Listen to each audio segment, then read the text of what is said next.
Hey guys, how's it going today? It's Monday. It's time for the markets to open. Off to a pretty crazy start right now. Top movers, crazy as always. I usually try to avoid these top movers, at least buying them, unless they're red. But yeah, I'm pretty sure you guys already all know. Anybody that buys stocks probably watches the news at least a little bit. We all know that there's peace talks with Iran. Peace talks lead to green in the markets and oil futures to tank, which is good for your average investor. I don't really think that I am part of the futures community. I don't really know anybody or watch anybody that participates in futures. It seems kind of crazy unless you really know what you're doing. Yeah, I'm just going to go over a pretty simple video today. Just going to show what I bought today right before I started this video.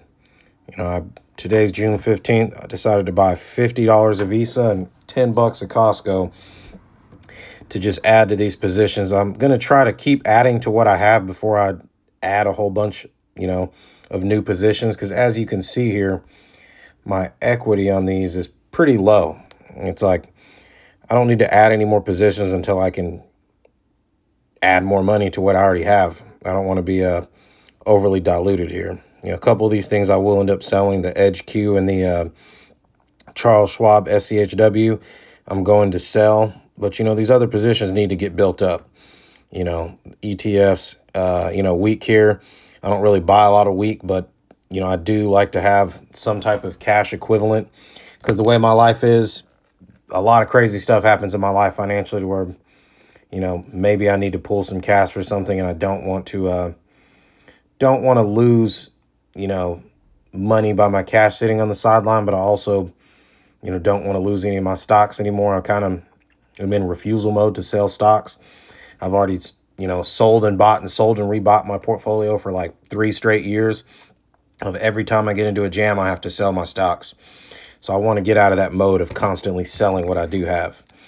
And, Visa is a buy for me, obviously, not only because it's at a decent price, but everybody knows what Visa does, and it's pretty cut and dry. Their moat is widening, maybe not as fast as MasterCard is widening, but it's a pretty easy business. Everything's done through a credit card or a debit card now, so their business kind of can't go under unless like the world was to end.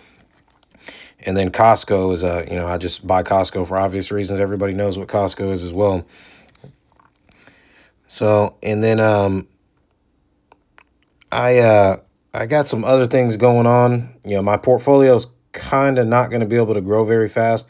I haven't talked too much about it, but hey, I was driving a cargo van as a job, got into an accident, lost my van, didn't get any money because I got hit by an uninsured driver.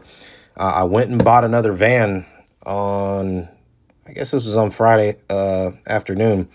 Went and purchased another van. They're fairly expensive. This is a $30,000 van, so it's a big investment. I'm going to pick it up today with my girlfriend. And it is my birthday coming up, so I'm going to go to South Carolina for my birthday.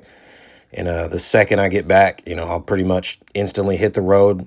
So my portfolio, I can go back to making money. I haven't had a job for, I've maybe had a job for 1 month out of the last 3 months. Part of it was because I wanted to relax a little bit for the first time ever. And the other part of it was getting into the cargo van thing took a while, a little bit of paperwork, a little bit of know-how. It was a slow process to get going, and it didn't last very long. But I will probably make a pretty good amount of money. So I'm looking forward to my portfolio expanding. But the first couple of weeks, I'm probably going to be in, debt payback mode, pay back credit cards, get caught up, pay my mortgage a little bit ahead, stuff like that. So today is a big day for me. I feel like I feel more excited today than I probably am going to be for my birthday here in a few days because I can kind of get my life back a little bit because I'm in limbo. I can't really work a job because I don't have enough time to go start a job and then I didn't have enough time between my getting into an accident and getting a new van. I just had to wait, Uber drive, do whatever I got to do to make enough peanuts, not spend any money. And, throw in whatever couple of dollars I could through the Uber driving. Because like I said, I do got a lot of bills. Luckily, the Airbnb money has kept me afloat. Without the Airbnb money, I probably be not doing too great, so I can focus on more portfolio in the future. I spend a lot of time thinking about it, but I can't really do anything. I can't sacrifice my normal day-to-day life just to add a few more peanuts into an account that might not matter for 15 years. So I hope you guys have a good rest of your week. The markets are closed on Friday, which sucks, but we'll get a few more days in here. I hope you guys all have a good day. I'm going to go get my day started here now.